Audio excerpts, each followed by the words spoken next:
Social మీడియాలో ఈ photo viral అవుతుందంట. ఇక ఆ 10 మంది ఎమ్మెల్యేల గురించి మాట్లాడుకునే మునుపు మనం రేవంత్ రెడ్డి అన్న గురించి మాట్లాడుకుందాం. సో ఆల్రెడీ రెడీ పెట్టిన ఇక్కడ మీకు మ్యాప్ అది. సో ఇది దుర్గం చెరువు.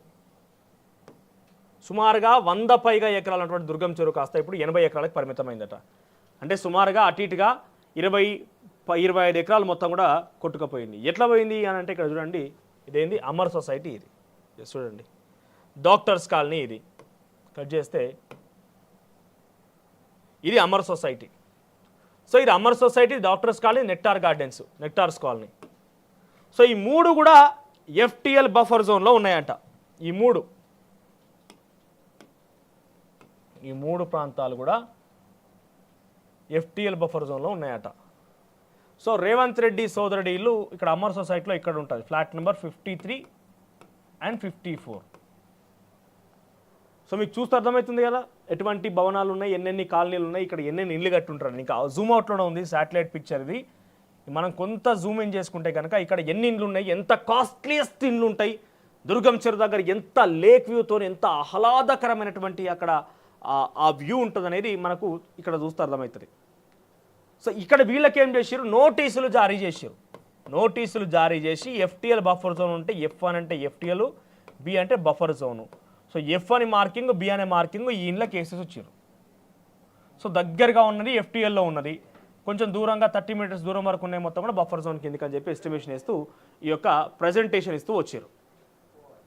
కట్ చేస్తే ఈ FTL బఫర్ జోన్ మార్కింగ్ల విషయానికి వస్తే కనుక నోటీసులు జారీ చేసి ఇక్కడ వాళ్ళంతా కూడా ముఖ్యమంత్రి రేవంత్ రెడ్డి సోదరుడు ఉన్నాడు, ఇంకొక బడా వ్యాపారులు ఉన్నారు, సినీ ప్రముఖులు, రాజకీయ ప్రముఖులు, అధికారులు మొత్తం కూడా ఉండి ఇవన్నీ కూడా దగ్గర తిప్పి కొడితే ఇవన్నీ మొత్తం కలిపితే 300 ఇండ్లు ఉంటాయి. 250 నుంచి 300 ఇండ్లు ఉంటాయి. ఒక్కొక్కటి ఎంత ఆహ్లాదకరంగా ఉంటాయంటే ఇక్కడ మీరు చూడండి, ఇక్కడ ఇది పక్కనే లేక్ దుర్గం చెరువు, ఇక్కడ పక్కన ఇల్లు ఉంది, ఇక్కడ కొన్ని పార్క్ కూడా ఉంది, దుర్గం చెరువు పార్క్ ఇదంతా ఉన్నది. ఇది చూడడానికి ఆ ఇంటి నుంచి చూస్తే ఎంత ఆహ్లాదకరంగా ఉంటుంది, ఎంత లగ్జీరియస్గా వాళ్ళు బతుకుతూ ఉంటారు. ఆ అద్దాల మెడలు ఎట్లా ఉంటాయి, ఈ అద్దాల మెడలకేమో నోటీసులు జారీ చేసి మీకు సమయం ఇస్తున్నాం అని చెప్పి ఎక్కడి నుంచి, హైదరాబాద్ నుంచి కాదు, శేర్లింగంపల్లి తహసీల్దార్ నుంచి ఈ ఆదేశాలు వచ్చినాయి. మరి ఈ ఆదేశాలను పట్టుకొని పోయి డైరెక్ట్గా నేను ఏమంటున్నా, ముఖ్యమంత్రి రేవంత్ రెడ్డి సోదరుడు బోలే హైకోర్టుకి. ఇక్కడ చుట్టుముట్టుండే వాళ్ళందరూ కూడా పోయారు. ఎందుకు ముఖ్యమంత్రి రేవంత్ రెడ్డి సోదరుడు బోలే అంటే అపవాదం ఎదుర్కొంటారు కదా, మళ్ళీ సొంత తమ్ముడిని అన్నని తీసుకుపోయి హైకోర్టుకి పంపించని చెప్పి. సో ఆ పరిధి వాళ్ళందరూ కూడా పోయి హైకోర్టు నుంచి స్టే తీసుకొచ్చుకున్నారు. అంటే తమ ఇండ్లు కూల్చివేయొద్దు, తదుపరి వాదనల వరకు తమ ఇండ్లను కూల్చివేయొద్దు. మరి ఆ వాదనలు ఎప్పుడు జరుగుతాయి, జరిగితే జరిగినాయి, లేకపోతే లేదు. మళ్ళీ ప్రభుత్వం తరపున ఎవరు ఉంటారు, అడ్వకేట్ జనరల్ ఉంటారు. అడ్వకేట్ జనరల్ ఎవరయ్యా అంటే మళ్ళీ ముఖ్యమంత్రి రేవంత్ రెడ్డిని మాట అయినటువంటి వ్యక్తి, ఓ రెడ్డియో ఇంకెవరికి, అంతే. అడ్వకేట్ జనరల్ సుదర్శన్ రెడ్డి అనుకుంటా. సో వీళ్ళంతా ఏమైతుంది, మళ్ళీ ఈ కౌంటర్ దాఖలు చేసుడు, సమయం అడుగుడు, మొత్తం కాస్త ఏండ్లు గడుస్తుంది. అవసరమైతే మళ్ళీ అసెంబ్లీ ఎన్నికలు వచ్చినా కూడా ఆశ్చర్యపోవాల్సిన పని లేదు.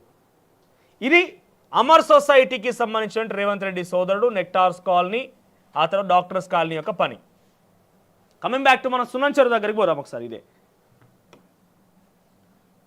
సున్నం చెరువు, నల్ల చెరువు, ఏదో ఒక చెరువు దగ్గరికి పోదాం. సున్నం చెరువు దగ్గరికి పోదాం మనం.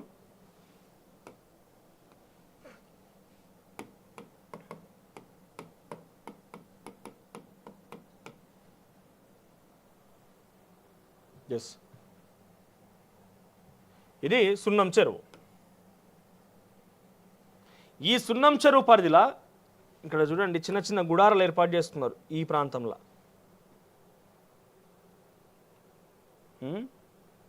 మొన్న కూల్చేసిన దగ్గర ఈ చెరువు సంబంధించిన 4-5 చిన్న ఇండ్లు, రేకుల షెడ్లు, 1-2 రూములతో కట్టుకున్న ఇల్లు, అవన్నీ పోయి కూలగొట్టి రేషన్ బియ్యం ఆగం పడేసి బయట పడేసారు.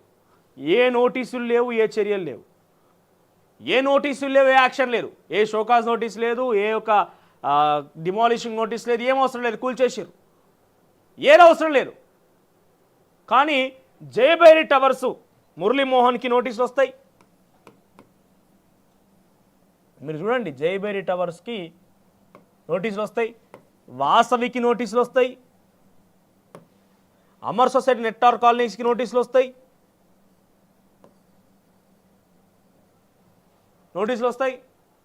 ఇట్లా చూసుకుంటూ పోతే ఇంకా చాలా ఉన్నాయి. వాళ్ళు నోటీసులు జారీ చేసిన చాలా ఉన్నాయి. ఇంకా వీళ్ళకు నోటీసులు వచ్చి వీళ్ళకు సమయం ఇచ్చి వీళ్ళంతా మళ్ళీ ఎవరు? కొన్ని లక్షల కోట్ల రూపాయలు పెట్టని అవసరమైతే హైకోర్టుకు పోయేటువంటి సామర్థ్యం గల వ్యక్తులు. Justice is too costly. న్యాయం అనేది చాలా విలువతో కూడినది. విలువ అంటే దానికి గౌరవము, అదే పదంగా డబ్బులతో కూడుకున్నది కూడా. సో ఇక్కడ ఏమవుతుంది? వీళ్ళంతా జయబేరి పోయే అవకాశం ఉంటుంది, వాసవ పోయే అవకాశం ఉంటుంది, అందరూ పోయే అవకాశం ఉంటుంది. జయబేరి సంస్థ మురళీమోహన్ డైరెక్ట్గా ఏమన్నాడంటే, మీరెవరు కూల్చాల్సిన అవసరం నిజంగా ఉంటే నేను కూల్చేసుకుంటా నా స్వతహాగా అన్నాడు. ఏడ కూల్చిండు? ఆ ముచ్చటే లేదు. అజయ్ ఫోన్ తీసుకోలేదు. తర్వాత వాసవి వీళ్ళు హైకోర్టుకు పోయారు. Amar society, doctors colony, nectars colony వీళ్ళు హైకోర్టు పోయారు, స్టే తీసుకొచ్చుకున్నారు. ఈ సున్నం చెరువులకు ఒక న్యాయము, దుర్గం చెరువుకు ఒక న్యాయమా? ఆ దుర్గం చెరువు అయితే చెరువు, సున్నం చెరువు అయితే చెరువు, దుర్గం చెరువు చెరువు కాదా? ఈ వ్యత్యాసాలు తారతమ్యాలేంది? ఈ వ్యత్యాసాలు తారతమ్యాలేంది? ఎంత భీకరంగా వాళ్ళు ఏడుస్తున్నారంటే నిజంగా కొన్ని విజువల్స్ చూస్తే నేను చూపించినాం కదా, మన నమస్తే తెలంగాణ వార్తాపత్రికలు వచ్చింది, కొన్ని విజువల్స్ కూడా మీకు చూపించే ప్రయత్నం చేసిన. ఎంత కన్నీరు మున్నీరుగా విలపిస్తున్నారంటే, సో ఆగమంత వాళ్ళది. చాలా ఇబ్బందికర పరిస్థితులు. రోడ్డున పడిపోయి ఉన్నారు, గిలగిల కొట్టుకుంటున్నారు, కాళ్ళేలు పడుతున్నారు. ఎవరో చేసిన తప్పులకు వీళ్ళు కాలు మొక్కాల్సిన అవసరం ఏమొచ్చింది? ఒక తల్లి కాలు మొక్కాల్సిన అవసరం ఏమొచ్చింది?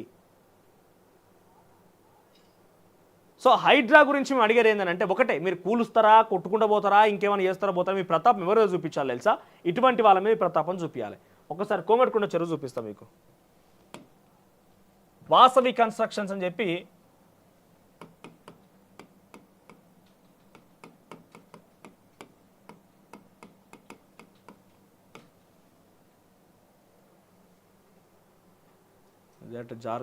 జగన్ పహాడా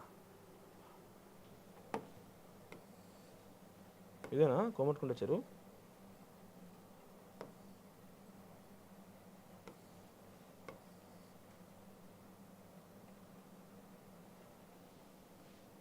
సో కోమటికొండ చెరువు దగ్గర వాసవి అర్బన్స్ అనేది వాళ్ళు 26 అంతస్తులు ఒకటి.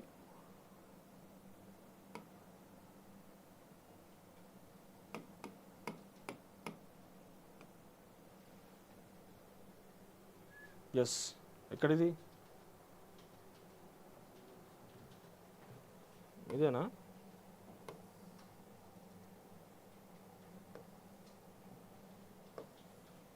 చూడండి,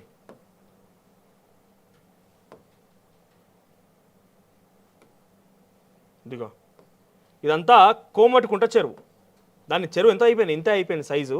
ఈ కోమటికుంట చెరువులోనే ఇగో బ్లాక్ 8, 8వ బ్లాకు, 9వ బ్లాకు రెండు కూడా. ఇది 8వ బ్లాకు, ఇంకో ఇక్కడ 9వ బ్లాక్ అని మనకు కనబడుతుంది. ఇది పూర్తిగా చెరువు జాగాలనే కట్టిర్రు.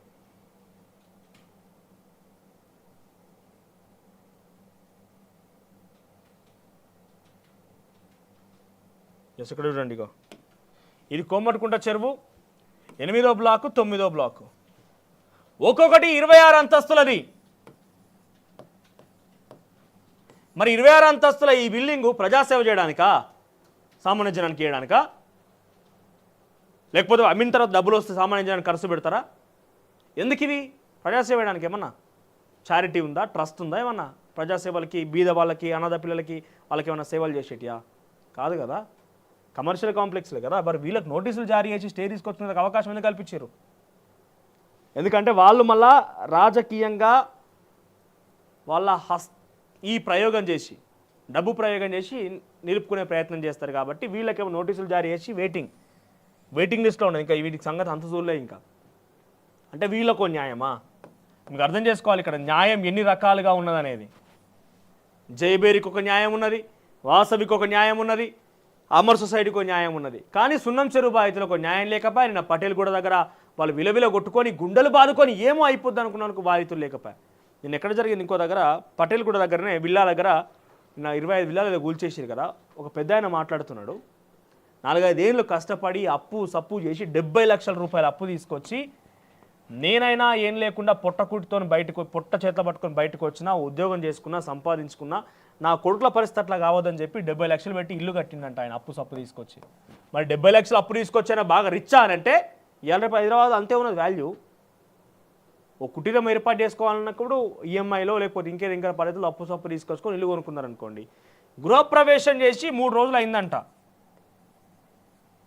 ఆ పెట్టిన మామిడాకులు, ఆ తోరణాలు, ఇంటి ముందు దిష్టిగా పెట్టేటువంటి ఆ గుమ్మడికాయ ఇంకా ఏం కాలే, వెండిపోలే, ఆ మామిడాకులు ఎండిపోలే, ఇల్లు కూల్చేసిరు పోయి. ఎల్ఆర్ఎస్ కట్టిందంట, హెచ్ఎండిఏకి సంబంధించి పర్మిషన్ ఉంది, జిహెచ్ఎంసీ పర్మిషన్ ఉంది, అన్ని పర్మిషన్లు ఉన్నాయి. అన్ని పర్మిషన్ ఉన్నా పోయి కూల్చేసిరు. ఈ యొక్క పెద్ద మనిషికి సహాయం ఎవరు చేయాలి? 70 లక్షల రూపాయలు అప్పు ఎవరు కట్టాలి? ఎవరు సహాయం చేయాలి? ఆ నష్టాన్ని ఎవరు పూడ్చాలి? సో హైడ్రా యొక్క న్యాయం పలు విధాలుగా ఉన్నది, ఒక రకంగా లేదు. నిన్న చాలా వరకు హైడ్రాకి సంబంధించి మనం మాట్లాడిన దాంట్లో ఒక్కరంటే ఒకరు తప్పు పట్టలేదు. మనల్ని హైడ్రా విధానాన్ని తప్పకుండా ఎండగట్టిన మీరు నిజాన్ని నిర్భయంగా బయట చెప్పారని చెప్పి మనకి చెప్తున్నారు, వాళ్ళు ప్రశంసిస్తున్నారు. ఇన్ఫ్యాక్ట్ పలు రకాలుగా ఉంది హైడ్రా న్యాయం, ఒక రకంగా లేదు. గరీబోడైతే ఒక రకంగా, అమీర్ అయితే ఒక రకంగా, బలిషనుడైతే ఒక రకంగా, బక్కపల్సుడైతే ఒక రకంగా ఉన్నది హైడ్రా న్యాయం. బలిసినోనికేమో నోటీసులు ఇచ్చి మీరు కూర్చోబెట్టి మళ్ళీ మీరు పోయి స్టేలు తీసుకొచ్చుకొని మీరు ఊకుంటాం, మేము రాజకీయంగా అన్ని రకాల మీకు అవకాశం కల్పిస్తామంటారా? బక్కపలసినోనికేమో పోయి వెంటనే కూల్చేసి, ఎంత అరాచకం అంటే మల్లంపేట దగ్గర ఒక విల్లా దగ్గర, సరే అక్రమాలు అయితే ఉండొచ్చు, ఇంకేమైనా కావచ్చు, కానీ ఎంత దాష్టికం, ఎంత దారుణం అని అంటే తిని తింటారట పిల్లలు. ఆ తిండిని ఆ డైనింగ్ టేబుల్ పక్కన పెట్టినట్టు బయటికి దొబ్బేసి కూలబెట్టడం మొదలుపెట్టినంట. నోటికాడి బుక్కను కూడా తీస్తుంది హైడ్రా అంటే. గింత దారుణమా? సో ఏ స్థాయిలో ప్రజల్ని అక్రమార్కులను భయపెట్టారు, కానీ సామాన్యులను భయపెట్టి వారి నుంచి లాభం పొందే ప్రయత్నం చేద్దాం, సామాన్యులను దొక్కి బడాబాబులను బెదిరిద్దామంటే హైడ్రా నీకు మూడిందని గుర్తుపెట్టుకో. ఇక హైడ్రాకి మూడిందని గుర్తుపెట్టుకోండి. అంటే నీ స్థాయిని తగ్గట్టుగా పోరాడు నువ్వు, నీ పోరాటం నీకు తగ్గట్టుగా ఉండాలి, ఇద్దరి దగ్గర ఆయుధాలు ఉండాలి.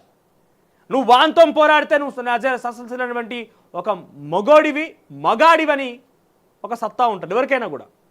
కానీ నీ స్థాయి కంటే తక్కువ దగ్గరికి చిన్న చిన్న గుడారాలు ఏర్పాటు చేసుకొని చిన్న సామాన్య మైతర జీవితాల దగ్గరికి పోయి వాళ్ళని నలిపేసి కాళ్ళ కింద చీమల్లాగా తొక్కేసి వాళ్ళని చూపించి మీరు పెద్దవాళ్ళని టార్గెట్ చేసి భయపెట్టాలనుకుంటే అది మీ యొక్క ఎట్లా అసలు మీ స్ట్రాటజీ ఏంది అర్థమవుతలే. దయచేసి మేము డిమాండ్ చేస్తున్నాం, హెచ్చరిస్తున్నాం, ఆ రకంగానే మీరు కనుక అవన్నీ వినము, వాళ్ళలాగానే మీరు బడుగు బలహీన వర్గాలయ్యా, మీరంతా కూడా బలిసిపోయిన వాళ్ళు కాదు, బక్కపల్సిన వాళ్ళు, మీరు మాకు దండాలు పెట్టారంటే దండాలు కూడా పెడుతున్నాం అయ్యా మీకు.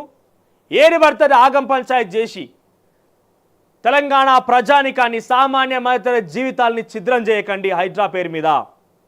మీరు నిజంగా మాకు పెట్టేదేం లేదు, మేము కష్టపడితే కానీ మాకు తినరాను, మాకు రెక్కాడితే కానీ డొక్కాడని జీవితాలు, అటువంటి జీవితాల దగ్గరికి పోయి మీరు హైడ్రా పేరుతో ఉక్కుపారు మోపి కూల్చివేస్తామనంటే ఎట్టి పరిస్థితుల్లో మీరు ఒప్పుకునేది లేదు. అధికారుల మీ నుంచి మీరు ఆ పర్మిషన్ ఇచ్చినందుకు గాను వాళ్ళు ఎంతో కొంత డబ్బులు దమయేస్తూ ఉంటారు కాబట్టి వాళ్ళ డబ్బులను కక్కించే ప్రయత్నం చేయండి. సో ముఖ్యమంత్రి రేవంత్ రెడ్డి సోదరుడు, ఆయనకు సంబంధించి ఆయన నేరుగా పోయినా పోకపోయినా కూడా ఆయనకైతే మొత్తం మీద ఇంటికి స్టే అయితే వచ్చింది. ఇల్లు కూల్చొద్దని స్టే తీసుకొచ్చుకున్నాడు.